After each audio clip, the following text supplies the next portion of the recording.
welcome back to the show. Thanks, guys. I'm honored that I get to be a return guest. And we were just saying that it was 4 years ago that we did this. And I could have sworn it was like a year or two, but that's... I said that you guys only look 5 years older, and I'm pleased that the podcast is taking on continued success. I was just thrilled when we reached out to Jake to do the show. He didn't say, "You guys are still doing that?" I didn't say, "Wait, what?" You're still doing that?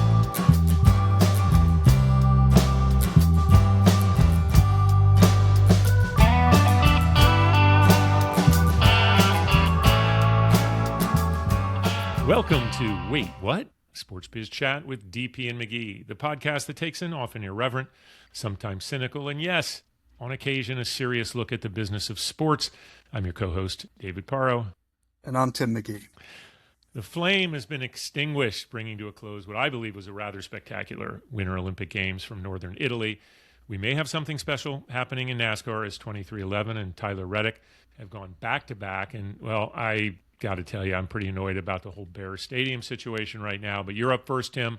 What's on your mind? And I guess I should say, I trust you've dug out of this nor'easter that we had over the weekend. It was not fun, I'll tell you that much. But yes, we are dug out. So I don't know what I'm more excited about, the success of Team USA in the Olympics, or the fact that last week's guest, Doug Logan, referred to us as raconteurs.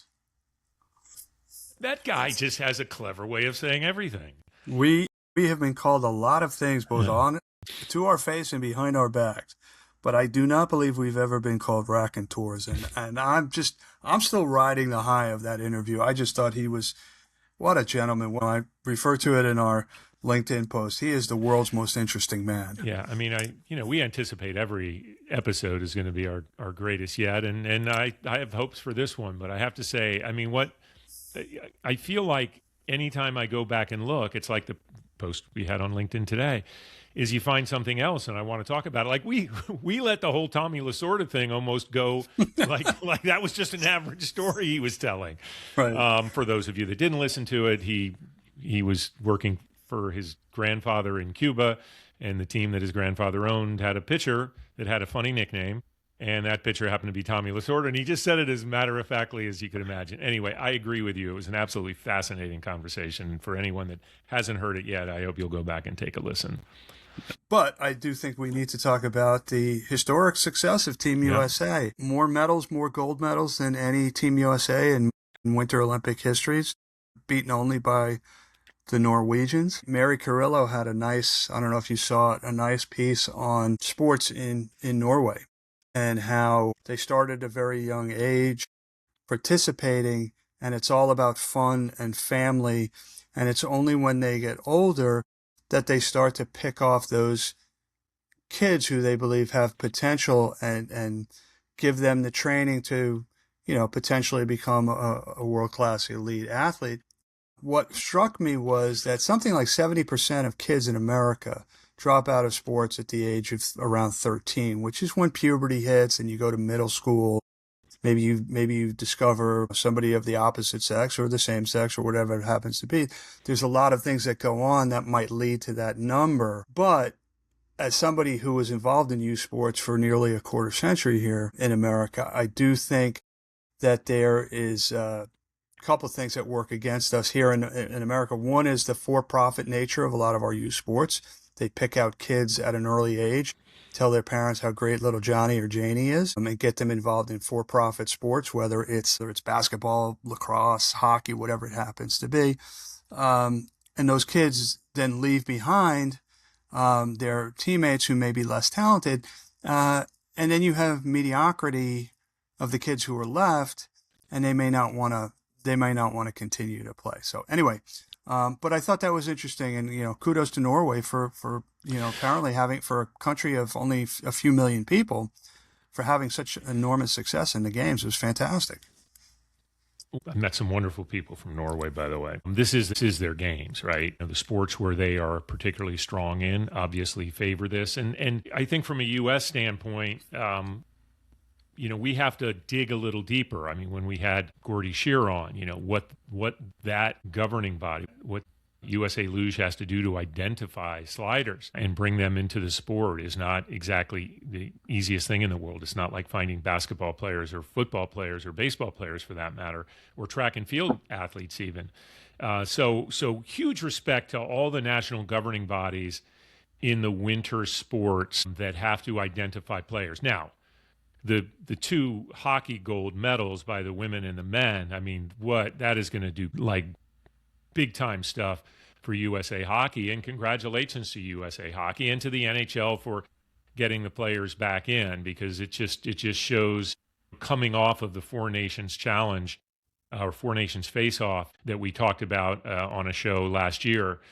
I mean, it was just, that was such a thrilling product by the NHL, and then to come back and have these players in and playing in the Olympics and what we saw. And then obviously before that, 2 days before that, the U.S. women beating Canada in overtime it just absolutely was remarkable. Now, on the women's side, the women have fared a little better than the men over time. They both have won 3 golds, but the women didn't start playing in the Winter Games until late 1990s.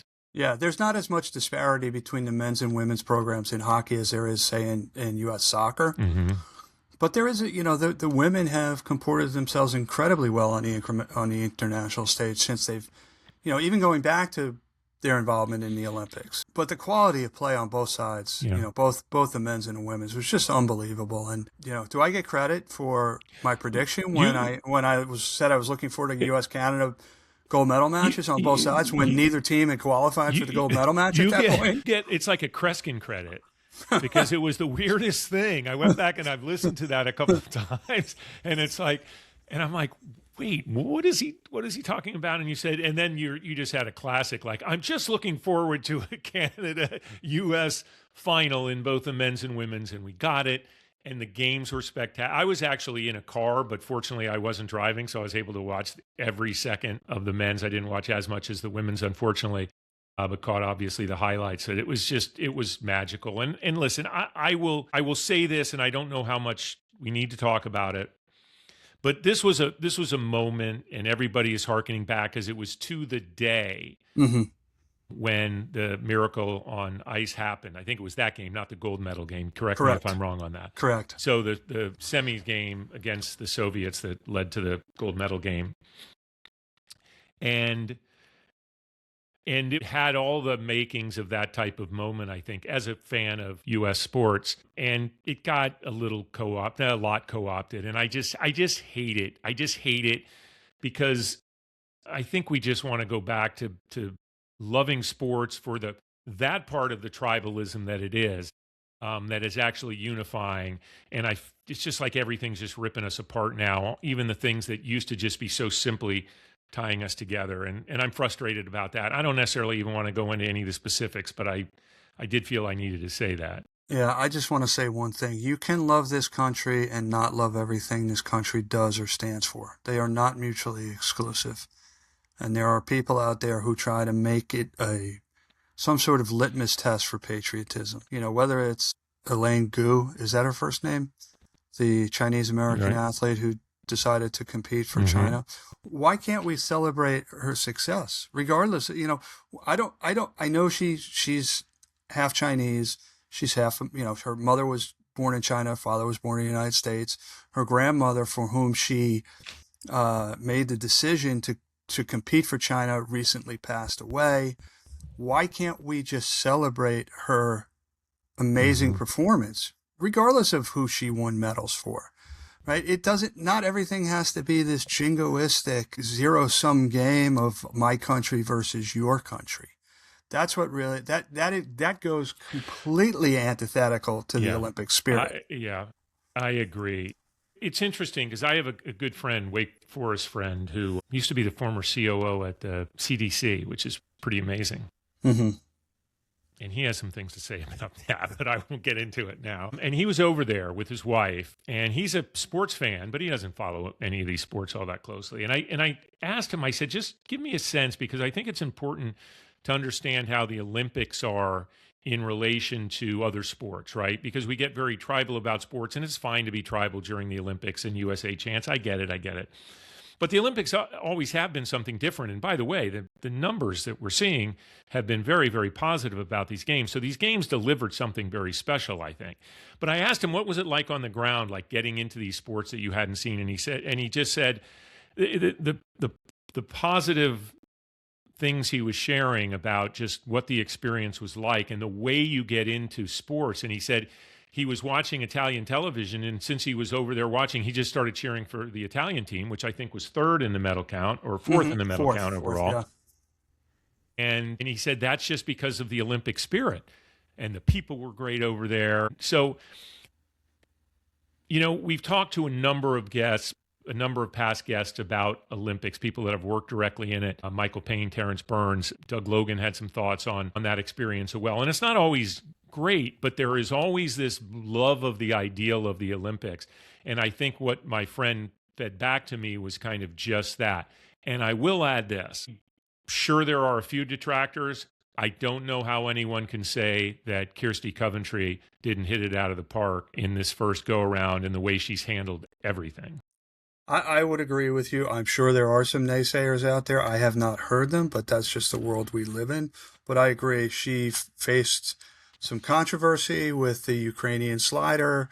I thought she struck the exact right tone in her closing remarks during the closing ceremonies. I think she did a phenomenal job. And and now she gets to take a breath, right? I just read we are 872 days away from the opening ceremonies of LA. So probably at day 869, she'll get back in the saddle and start working on that. And that, you know, you and I have been, you know, seen many Olympic Games, both as young kids, as fans, and more recently as we work in the sports business. Every Olympiad seems to come fraught with, well, this could go wrong, or this is going to go wrong, and, you know, what's going to happen, and whether it's the water in Rio or security and safety in London or whatever it happens to be. And yet the IOC, with the notable exception of 1972, has put on, you know, fantastic games going back to Pierre de Coubertin in 1896 and the birth of the modern Olympics. Yeah, and hopefully the bar for the organizing committees continues to rise as well, because that's a huge challenge that they have. And interestingly about Kirsty Coventry is in her interview that she did on NBC with Mike Tirico, she was asked all the hard questions, and she handled them very, very well. One of them was about LA, because there's going to be a huge expectation for LA, because they've done the games before very, very successfully. But there's this bit of a cloud with Casey Wasserman as the head of LA28 right now over that. She was asked directly about it. She said, it doesn't affect us right now. We are keeping an eye on it, which is the smart answer, of course.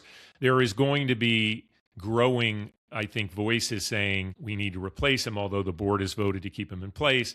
The CEO has said that he is supporting Casey remaining at the helm of LA28. So that may be one, even though he's selling his agency, Wasserman Media Group, he is firmly saying he plans to stay here. But I do expect that we'll hear some more voices. You've heard, you know, people start floating Bob Iger's name as a possible replacement. And I don't want to get ahead of that, because I think Casey's going to dig in with LA28 because of all he did to help bring him there. But I don't think the voices are going to stop anytime soon. No, and I think it's something we'll have to keep a close watch on. I don't want to make a prediction whether he survives this or not. But, you know, it's one of those things where typically when you get beyond a crisis, it tends to tamper down, right? And it goes back to business as usual. But in this case, as we get closer to the games, there's going to be more scrutiny put on him, more focus put on him and what he's doing there. So it remains to be seen what's going to happen. Yeah. I do want to add that I think the overall broadcast talent at the games were great, but I got to say it. We've said it before. �kenny Albert is so talented. His calls were great, and I think 𝗍𝗏𝗀𝗃, who seemed to get a bad rap for a while, I don't know why. I think he's fantastic, and Brian Boucher on the side. I mean, it was just a great broadcast. And don't forget Catherine Tappan. Right? Yeah. I mean, it was just all great. It was just all. It's just a joy listening to great broadcast talent, you know, that especially that sport. Is Kenny Albert better than his father and his uncles? I mean, Marv was legend, of course, but yeah. Listen, when Kenny has, 50 years of experience, and maybe we can make a more informed opinion on that. But he is great. One of the reasons I like to sing Kenny's praises is because I think in some regards he's understated and not as appreciated as the versatile multi-sport talent that he is. And there's very few people that can do it. And hockey, throwing hockey into the mix to me is just the hard. I mean, Hockey's got to be by far the hardest game to call. Like, given that we have proven ourselves based on last week's episode, the curling experts that we are, I'm thinking you and I could call that sport. Actually, no, because as much as we pretended to know the rules, I don't think we really do. At least not yet. Maybe you do. I think we should be over in the French Alps in 4 years calling that. It's you and I could call bowling, because if you've ever thought about it, well, bowling commentators have the easiest job in the world. What do you think he's going to do here? I think he's going to try to knock all the pins down. And if he doesn't, he's going to try to get them on a second shot. We missed. Yeah, Chris Schenkel. He made a career out of that. Yeah. You want to talk ratings for a minute before? Sure. Let's make this. All right. We're raconteurs. We can talk about whatever we want to. Yes, exactly. 24.6 million people watched the men's gold medal game. So kudos to that. The overall Olympics were up 95% and averaged 23.5 million viewers across linear, cable, and streaming. Wow. Yeah. You couldn't miss it, obviously. And I think it goes back to just the overall feel. I thought the dual markets, if you will, I thought just handled everything wonderfully. NBC was on top of this. 𝗏𝗏𝗃𝗀 is an absolute pro. And it just delivered the new production that we've talked about. I thought brought some excitement to it. Just some great competitions. And then that closing ceremony was just so beautiful. And you're right. I thought, the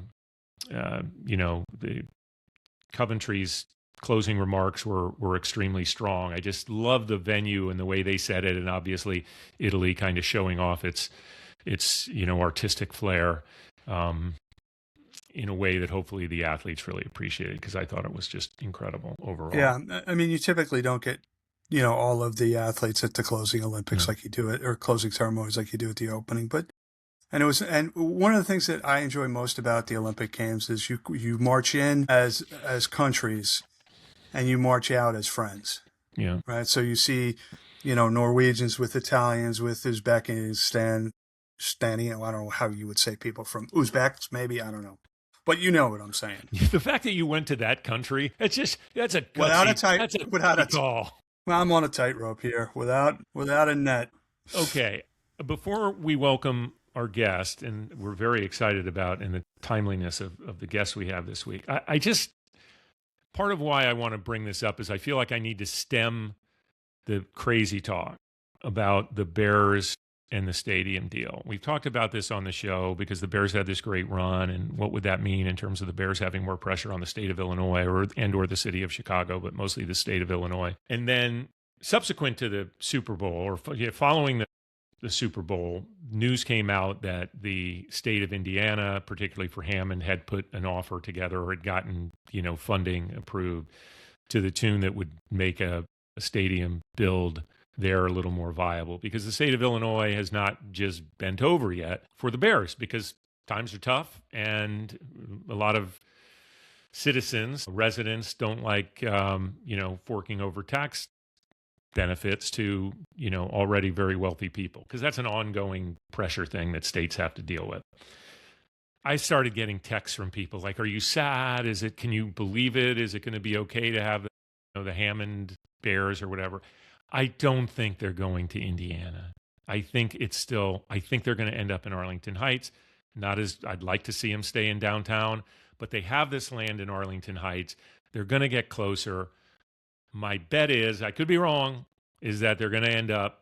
So, as I've said before, the song can remain the same about being the pride and joy of Illinois. Now, they'll be outside of the city of Chicago, which kind of sucks, but it's not like the Jets or the Giants play in New York City either, or and Kansas City is now outside of the city of Kansas City and in the state of Kansas. There's plenty of The Rams and Chargers do not play in Los Angeles. Right. It appears to me that Pritzker, the governor of Illinois, has changed his tune since the Bears announced they were looking in Indiana. So if it is a negotiating ploy by Kevin Warren and the organization, then kudos to them, because they've gotten the governor, who has been very vocal in saying there was no money to support a stadium, starting to change his tune a little bit. Well, it may be, but the story is, or what's being reported is that the McCaskeys and Kevin Warren are not particularly on the same page. So they want to, where the owners want to, where the McCaskeys want to stay in Chicago. No, they approved a $200 million purchase of land in Arlington Heights. So I think so the whole thing's as a Bears fan is a bit of a mess. So we're going to leave it at that, and we're going to welcome in a guest. We will be right back. It's time for our guest. We are back, and I don't know what I'm more excited about. To welcome a guest back for the second time. This will be the second time we've invited back a guest for the second time, or the fact that we have the only undefeated team president in the Cup Series in NASCAR right now. Jake Lauletta started his career in motorsports almost 25 years ago as president of 𝗏𝗵𝗀𝗀 Ganassi Racing. For the last 5 years, he's been president of 2311 Racing. They have an owner you may have heard of at some point, Michael Jordan, Denny Hamlin, another famous owner of the team. But the team has gotten off to a fantastic start. They are 1-2 in points in the Cup right now, and Tyler Reddick in particular has won the first two races of the season. So, Jake, congratulations and welcome to the show. Welcome back to the show. Thanks, guys. I'm honored that I get to be a return guest. And we were just saying that it was 4 years ago that we did this. And I could have sworn it was like a year or two, but that's... And I said that you guys only look 5 years older, and I'm pleased that the podcast is taking on continued success. I was just thrilled when we reached out to Jake to do the show. He didn't say, "You guys are still doing that?" I didn't say, "Wait, what? You're still doing that?" So I alluded to it in my introduction. The season's gotten off to a start that maybe you imagined, but are still probably a little bit surprised has gone as well as it has over the first two races. Take us inside the shop. What's the energy like? What's the mojo like within the shop at 2311 Racing right now? Yeah, obviously it's as good as it can be. We just had a victory lunch for the Daytona 500, which also became a lunch around the Atlanta win because we scheduled it a few weeks back, and now we have two victories. And I jokingly told everybody, since we won Daytona, all I feel like we've done as a team is eat and drink and carry on with group activities, which is not a bad thing. But we try to celebrate these. They are so hard to come by, and to be lucky enough to get our Super Bowl with Daytona and then follow it up with an amazing win with not even a full car, with the front fender missing in Atlanta. It's just everybody's smiling. Everybody's happy. You guys have reported on it. There was a lot going on for this team last year. And so to put all that behind us and to come start the season the way we have, there are no better vibes happening in the sports business than are happening at 2311. I could tell you that. Ostensibly, Michael has been a lot more visible. He was obviously there at Daytona, and he was there at Atlanta celebrating with everybody. At least compared to what we've seen in the past. He's getting interviewed regularly, and he's just, knocking them all out of the park, it seems to us. What is that doing for the team? How is that energizing the team? Well, it's not new for us, right? He's been very visible, supportive, part of this team from the inception when Denny brought him the idea in 2020 to start what became 2311. So, him and Denny are the heartbeat of this team. They set the foundation. They set the path of what they expect and what we're trying to do.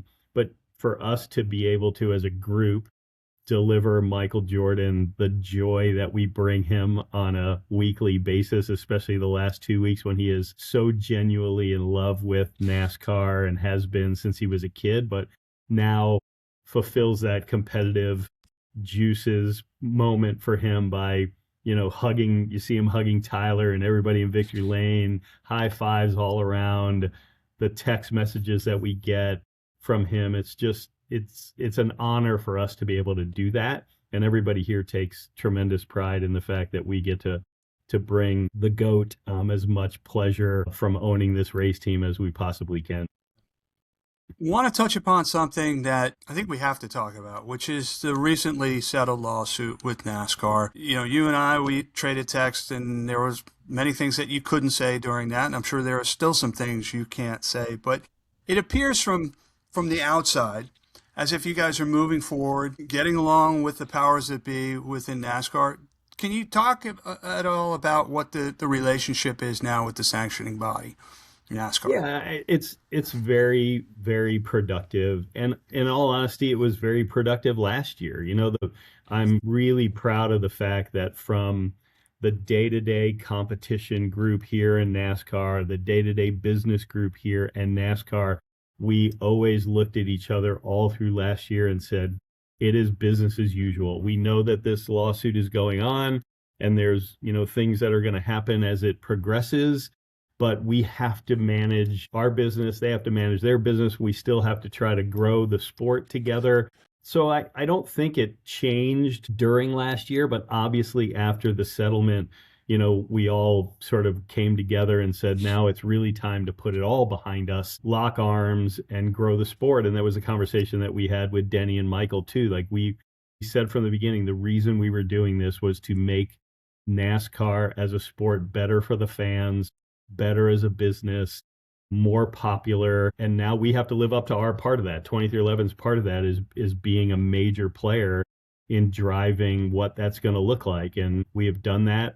For the first 2 weeks of the season, we were in San Diego the weekend of the Daytona 500 with us, Jordan Brand, and Toyota. We sponsored the San Diego State University men's basketball game on Saturday night before the Daytona 500. Had a show car in front of the arena, had our drivers doing their chant, gave out rally towels to start building excitement for the race, but also selfishly to have people in San Diego want to cheer for us when we come back in June. And then we did a watch party at the biggest sports bar on Coronado Island where we're going to race around, for 150 guests. And we went and won the race. So I'm hoping that those people are turning into 23XI fans and NASCAR fans, and they're going to follow this journey of this team. So those are the things that we're doing.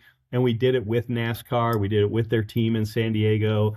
And we'll come up with more and more ideas like that to help grow the sport.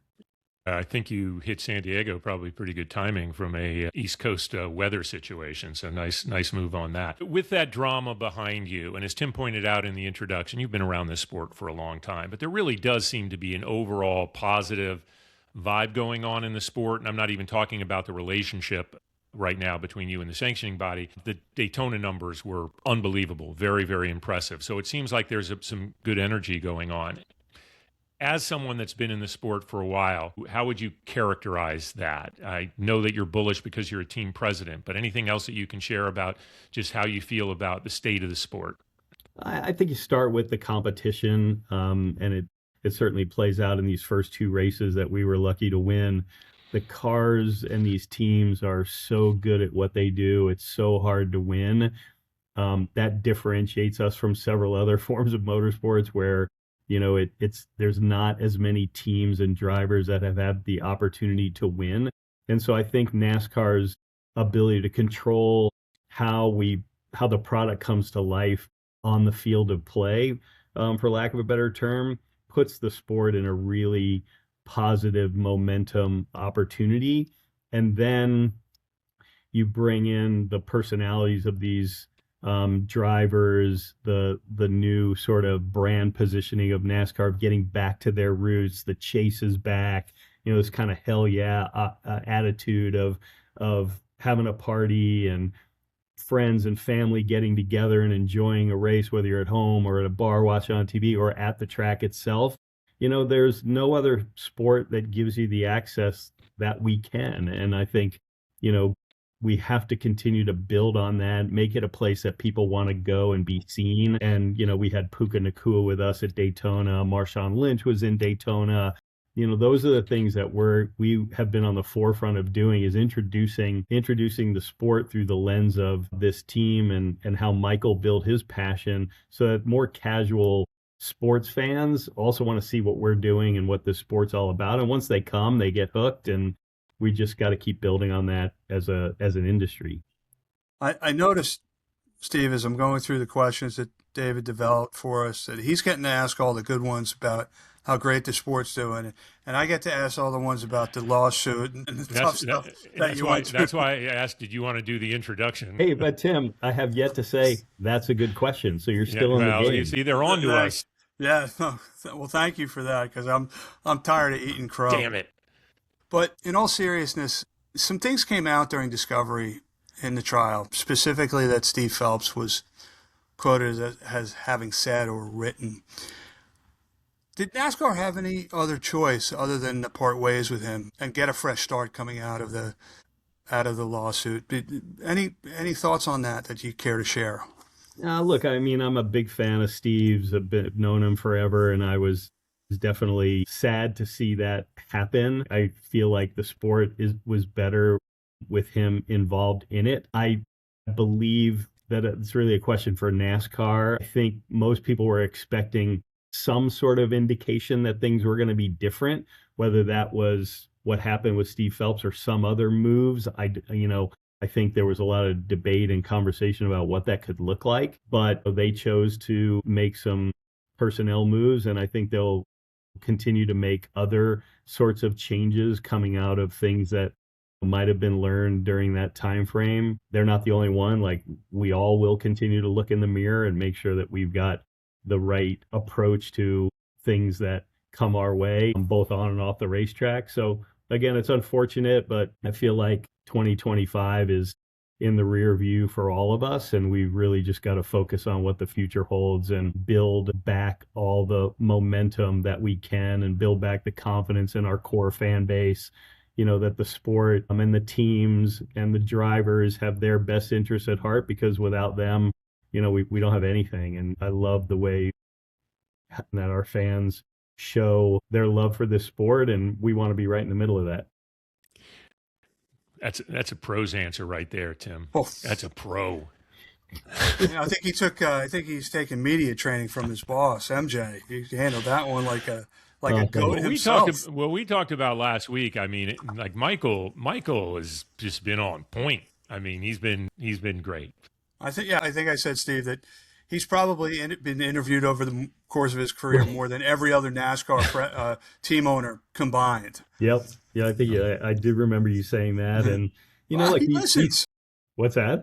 You listen. Yeah. He speaks from the heart. Again, the love of this sport. I've met very few people that love NASCAR more than Michael Jordan. And it's just so refreshing to be around. So when he says the things that he does about what he wants the sport to be, what he wants 2311 to be, what he wants fans to get out of it, he is 100% talking from his heart. Yeah. We've kind of touched on this a little bit. Again, a lot of positive things going on with the sport, and certainly with 2311, but the sport is a grind. I mean, it's as grindy as anything, any business, and certainly any sport business. What keeps you up at night? What are the things that you have to stay focused on, particularly now as you guys have this, very, very strong start? Well, I often say, most of the people that work at 2311 and most of the people in the sport are thinking week to week, right? It was Daytona, then what are we doing in Atlanta? Now what are we doing in Austin, and then Phoenix, and then Vegas. So it's this week to week mentality, because it is such a grind. If I'm not pushing my leadership team, and then obviously myself, to be looking way farther out in advance, we will get trampled over. So I'm the one that is trying to think of, what are we doing at the end of next year and 5 years from now? We are starting our 6th season. We're racing against teams that have been doing it. Our friends at Joe Gibbs Racing are celebrating 35 years this year. Hendrick 2 years ago celebrated 40 years. I was around Penske when I was at Miller when they started their NASCAR team. That was 30 plus years, 35 plus years ago. And we're in our 6th year. So what are we going to do to keep this momentum going? Because our first 5 years went by like a snap of the fingers. So that's what I really need to be focused on if I'm going to think of anything that might keep me up at night. It's not what we're going to do in Austin this weekend, or 5 weeks from now, or what happens when the chase starts in later this fall. It's what are we doing 2, 3, 5, 10 years from now. Before we let you go and prepare more for this weekend at COTA, we have a question that should be familiar to you. One last one. What's one piece of advice that you would give to somebody looking to break into the sports industry today? I always go back to building expertise, like build something that you're really, really good at. Don't worry about what sport you're working in or what what you really want to do today. Think farther down the road, become really good at some talent of some sort, and then you'll be a desirable solution for somebody in this business that they'll want to be affiliated with you. I think too many people focus on the what they're doing instead of the how they're doing it. And I really think the more you get good at that how, and the expertise that you want to bring to an organization, the more desirable you're going to be for somebody want to take a shot and offer you a job and help them grow whatever their team, agency, brand is. That's great. And just so you know, I went back and listened to the one that you gave back some years ago. This one was better. It's a better answer. Just going to say. Just going to say it. Just going to be honest. It was pretty good last. It was pretty good the first time too. Paro, I swear to God, I thought you were going to say that's the same thing you said, and I was like, no, I haven't grown at all over 4 years. I was wondering if I should say, listen, I'm going to give you a chance. You can do a different one. I can tell you what you said, but I'm like, we'll see what he says. I mean, it touched on some similar themes, but they're nice both very, very good. I appreciate it. By the way, I checked it out. Tyler finished third last year at COTA. Finish ahead of SVG too, by the way. He won in 2023, his first year with us. I mean, because I got to think the prediction markets are pretty much all in on SVG winning at COTA. Well, right? I know who you're betting on. Yeah, it's going to be. It's like I said, it's super hard to win these things. So when you get a chance to do it, it's easy to just move on to thinking about the next race, and we've got to stop and make sure everybody enjoys it and takes advantage of at least a few hours of reflection on how hard it is to do. Has any driver won the first 3 races of the season on the Cup side? Well, good luck to that. No, good luck. They have not. Thanks for pointing that out. I wrote to him the other day and I said, has anyone ever won every race? Well, the king came pretty close. Well, I can tell you he won 10. There's only one team and driver that had the chance to do that, so I'm kind of happy it's us. No, good luck. It's a very different setup, obviously, than Atlanta and Daytona, but to your point, he won there and did very well last year. So good luck. Will you be going down? And more importantly, or equally importantly, will Michael be going down here? What's that? Will Michael be going down?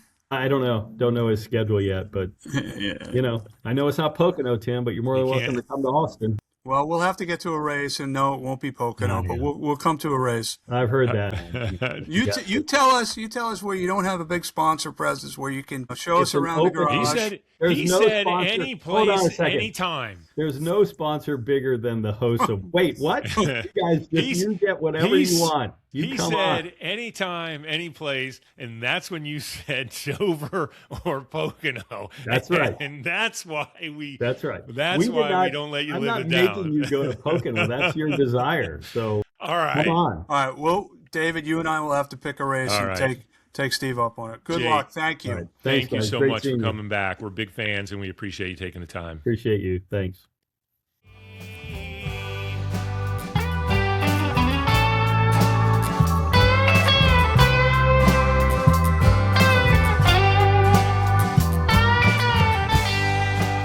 We're back. Thank you again to Steve Lauletta, president of 23XI Racing.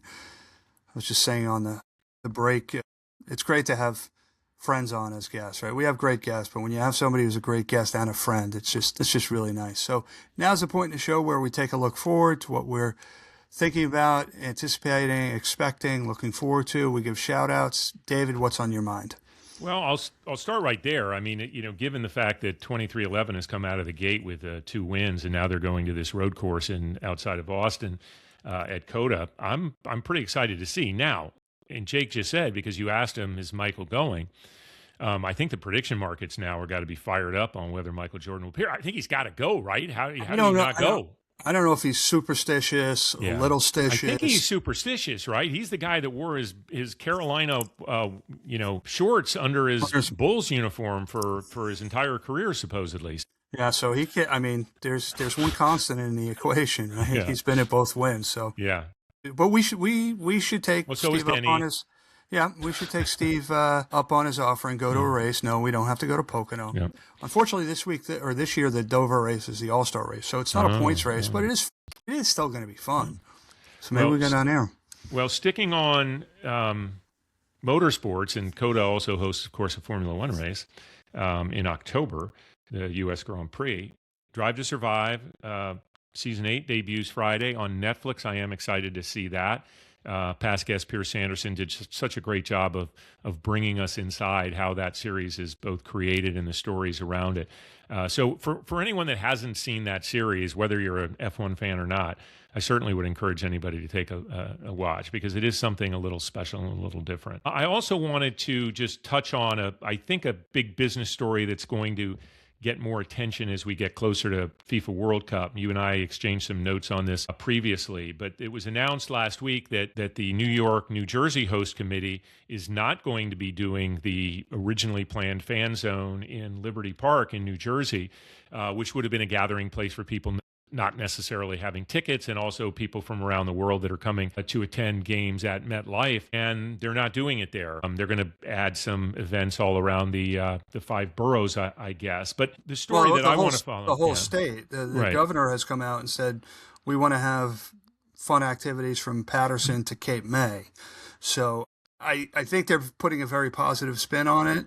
That's my point. Is I think it is, and I think as we look at how did sponsorship go at not just New York, New Jersey, but across the board at the various organizing committees? Because when they were going out to market, as you and I have discussed, the packages were quite high, and I think they've been struggling. So I think the finances of this, as we get a little closer, are going to be interested to see, because these host committees have to do a lot of work in organizing these things. They definitely need money to come, but their packages are limited in what they can offer. So just a piece of the story that I think will get more attention on as we get closer. Yeah, interestingly, the New York, New Jersey Organizing Committee has had as much, if not more, success securing sponsors than any other host city. But I do think it's a spin. Maybe they miscalculated when they announced that they were going to charge for admission, and they saw the ticket sales weren't going well. They could have pivoted then and said it was going to be free. I don't know. Maybe we can get somebody on from the organizing committee. Even if we do, I'm not sure if we would get a completely candid response to that question, but it is something to continue to bear watching. What about you? What do you have your eye on? So a couple things. In what I think is brilliant counter programming, ESPN, which lost Sunday Night Baseball to NBC, is now saying that they're going to have a women's sports Sundays. So they'll focus on things like hockey and soccer, featuring women's leagues, which I think is great counter programming. So that's one thing I'm looking forward to. Another thing I'm looking forward to is we said, I think you agreed with my prediction that the WNBA would not lose any games, but the league has come out today or yesterday and said that they need to have a deal in place by March 10th, which is 2 weeks from today as we record this. So it is getting down to the wire. As Adam Silver said, if these deals are done in the 11th hour, well, the clock's, the bell's ringing 11 times. And I think their latest deal, which from the WNBA back to the Players Association, was a 15% of the basketball revenue to share, which is way off of where the players wanted to be, because it's really only coming up from 10% anyway. Mm-hmm. So, yeah, it looks like there may still be a gulf there to bridge. And there was one proposal that the Players Association put out, which they were specific to say it wasn't their last and best offer, which I don't understand why you would tell people that. Why give the offer without some sense of urgency to it? The third thing that I'm watching is I saw that in 2025, 52% of sports programming was on SVOD, streaming video on demand. It's more than 50%. I think that's something that we have to continue to watch. I think that number is only going to continue to grow. I don't know what the ceiling is, right? I think at some point at some point, almost everything with the possible exception of Super Bowl and maybe Final Four might not be on. Maybe Masters, because I could imagine a scenario in which Augusta doesn't allow it to be streamed. Yeah.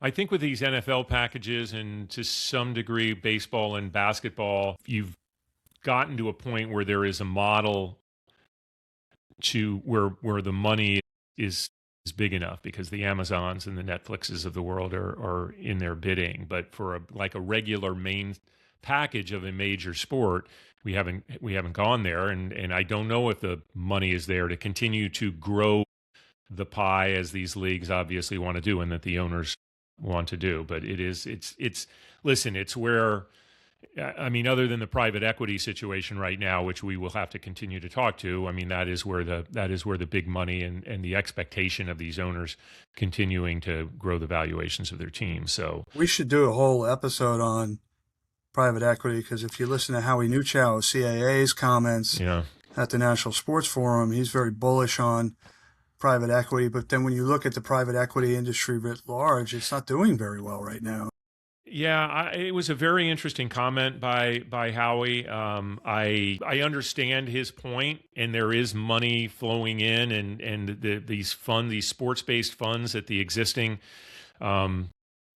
existing private equity companies are just continuing to grow, and they're going out and starting new funds. KKR just bought Arctos, which was specifically a sports-based fund to improve what they do.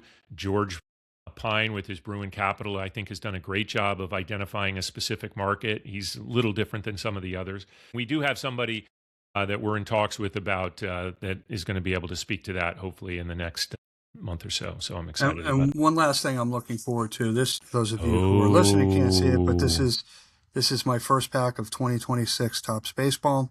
Came out earlier this month. We've got on the cover of the package Hank Aaron, Ken Griffey Jr., Shohei Ohtani, and Aaron Judge. So I'm looking forward to opening this pack as well. You going to open it now? Yeah, I'm going to open it now. Okay. All right, well, I remember when we had, speaking of our first season, we had someone play Larasham. Listen, and I'm going to make sure that we keep that sound effect in there right now, the opening of that packet. Well, look at this, too, right out of the gate.